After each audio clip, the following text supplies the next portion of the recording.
Everyone, কেমন আছো তোমরা? Welcome back to my channel.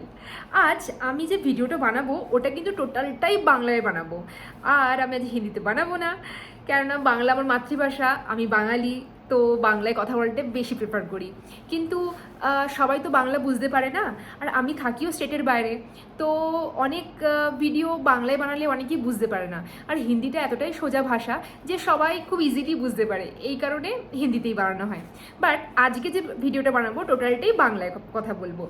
তো আজকের যে থিম, আজকে যে আমি যে মেকআপটা তোমাদের সাথে শেয়ার করব, সেটা হচ্ছে বিয়ে বাড়িতে তুমি কি করে সহজে মেকআপ করে যেতে পারবে। ঠিক আছে, তোমরা দেখতে পাচ্ছ যে আমি একটা বেনারসি শাড়ি পরেছি, আর পরেছি একটা ব্লাউজ, ডিজাইনার ব্লাউজ। তো এর অ্যাকর্ডিং তুমি কি করে মেকআপটা করবে। প্লাস আরেকটা ব্যাপার বলে রাখি, আমি যে হেয়ারটা করেছি সেই হেয়ারটা আমি টিউটোরিয়াল ভিডিও আমি অলরেডি আপলোড করে দিয়েছি আমার শর্টসে, তো তোমরা সেটা একটু চেক আউট করে নিও প্লিজ। কেননা সব কিছু যদি আমি একসাথে করতে যাই তাহলে ভিডিওটা অনেক অনেক অনেক লেন্দি হয়ে যায়, আর সেটা বোরিংও লাগে দেখতে। তো এই জন্য এটাকে শর্টসে আলাদা করে দিয়ে দিয়েছি। তো বকবক না করে শুরু করা যাক আজকের মেকআপ। আজকের মেকআপটা আমি স্টার্ট করলাম বায়োটিকের ময়শ্চারাইজার দিয়ে। এটা খুবই ভালো, budget friendly, plus all skin টাইপের জন্য খুবই ভালো। শীতকালেও তোমরা খুব আরামসে ইউজ করতে পারো। এরপর আমি দিচ্ছি রিকোডের প্রাইমার। এই রিকোডের প্রাইমারের তো কোনো তুলনাই হয় না, এটা খুবই ভালো ম্যাটি প্রাইমার, আর ফেসটা দেওয়ার পর ইনস্ট্যান্টলি একদম স্মুথ হয়ে যায়। তোমরা এটা ডেফিনেটলি পারচেস করতে পারো। আর তোমরা যারা একটু কম বাজেটের মধ্যে ভালো প্রাইমার চাইছো, সেক্ষেত্রে তোমরা কালার বার নিতে পারো, সেটাও কিন্তু যথেষ্ট ভালো প্রাইমার। এখন আমি আইব্রো ড্র করছি। তোমরা যারা পাউডার দিয়ে করতে কনভিনিয়েন্ট মনে করো, তোমরা সেটাকেও কিন্তু করতে পারো। আইব্রো গ্রুমিং কিন্তু খুবই ইম্পর্টেন্ট, না হলে কিন্তু পুরো মেকআপটা কিন্তু অতটা সুন্দরভাবে কিন্তু রিপ্রেজেন্ট হয় না। তো আজ আমি যে আই মেকআপটা করব, একদম সিম্পল আই মেকআপ। এখানে আমি কোনো রকম আইশ্যাডো প্যালেট ইউজ করিনি, বরং আমি একটা ব্লাশের কালার নিয়ে আমি অ্যাপ্লাই করছি ব্লাশ প্যালেট থেকে। তোমাদের কাছে যে কোনো রকম ব্লাশ যদি থেকে থাকে, সেই একটা টোন তোমরা অ্যাপ্লাই করতে পারো। তারপর যে ফেসে আমরা হাইলাইটার লাগাই, সেই হাইলাইটার আমি চোখের ওপর অ্যাপ্লাই করছি। এটা আঙুল দিয়ে অ্যাপ্লাই করাটাই best, just because of brush দিয়ে তুমি যখন এটাকে অ্যাপ্লাই করতে যাবে, সেটার পিগমেন্টেশনটা খুব অনেকটাই লস হয়ে যায়। তো তোমরা দেখতে পাচ্ছ যে আমি খুবই সিম্পল একটা আই মেকআপ ক্রিয়েট করেছি। আমি নিজে যখন মেকআপ করি, কোথাও যাই, আমি খুব বেশি মেকআপ আমি পছন্দ করি না। আমি একটু লাইট বেস, একটু লাইট আই মেকআপ, একটু হালকা গ্লিটার, এই জিনিসটাই আজ বেশি পছন্দ করি।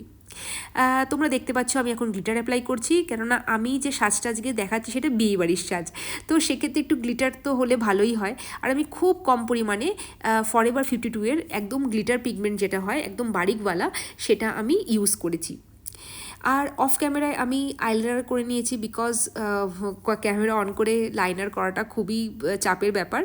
তো এখন আমি চোখের সামনের পোর্শনটাকে একটুখানি পয়েন্টেড করে নিচ্ছি। এই লুকটা মনে হয় আমাকে বেশি ভালো লাগে। তোমরা বলো কেমন লাগে আমাকে এই লুকটাতে, তো ডেফিনেটলি আমাকে কমেন্ট করে জানাও। তো আজ আমি যে ফাউন্ডেশনটা ইউজ করেছি, এই ফাউন্ডেশনটা হচ্ছে নাইকার স্কিন শিল্ড ফাউন্ডেশন।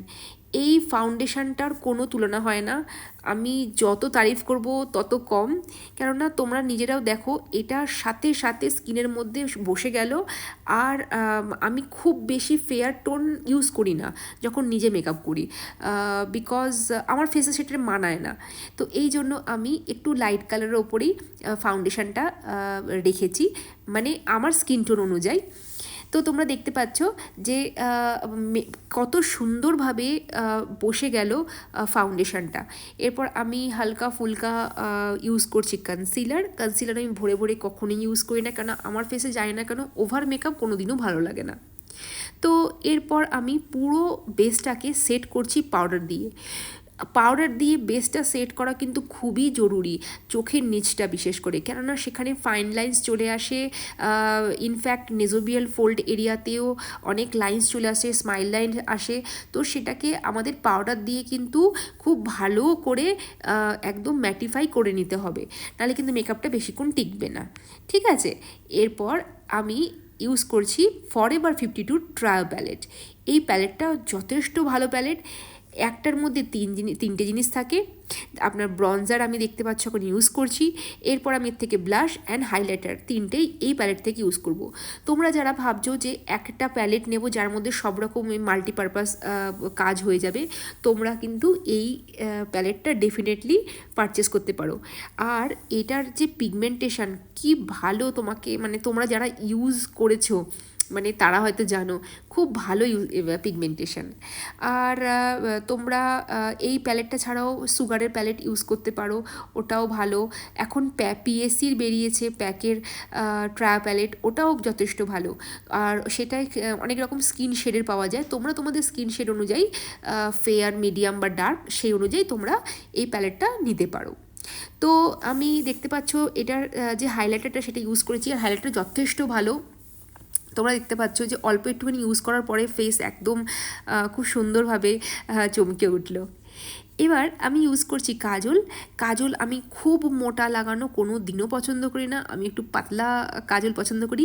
ইনফ্যাক্ট আমি কোথাও গেলে খুব একটা কাজল লাগাই না, আমি লাইনারটাই একটু মোটা বোল্ড আঁকি, সেটাই বেশি ভালো লাগে। আর কাজলটা জানি না কেন আমার খুব যে পার্সোনাল ফেভারিট তাও না, কিন্তু কখনো কখনো হয় না যে কোনো ট্রেডিশনাল লুক দেখানোর জন্য কাজলটা খুব মাস্ট হয়ে যায়, তো সেক্ষেত্রে আমি কাজলটা এই জন্য দেখালাম। আর এই যে লুকটা, এই লুকটা কাজল ছাড়া খুব একটা ভালো লাগতো না, তাই আজকে কাজলটা আমি লাগালাম। আর লাস্টে তোমরা দেখতে পেয়েছো যে আমি ফেসটাকে লক করে দিলাম রিকোডের স্প্রে দিয়ে। তোমরা ম্যাটিফাইং স্প্রে ইউজ করতে পারো, পিএসির মাইক্রো ফিক্সার ইউজ করতে পারো, অনেক রকম মার্কেটে পাওয়া যায়, সেটা ইউজ করতে পারো। কিন্তু একটু ভালো ফিক্সারে তোমরা ইনভেস্ট করো, জাস্ট বিকজ অফ কিছু কিছু ফিক্সার আছে কম দামি, সেগুলো কি হয় খুব একটা লং লাস্টিংও করায় না মেকআপটাকে, প্লাস ফেসটাকে খুব কালো করে দেয়। তো আমার মেকআপ টোটাল কমপ্লিট হয়ে গেছে। কেমন লাগছে আমার মেকআপটা তোমরা অবশ্যই আমাকে জানিও। আর থ্যাংক ইউ ফর ওয়াচিং।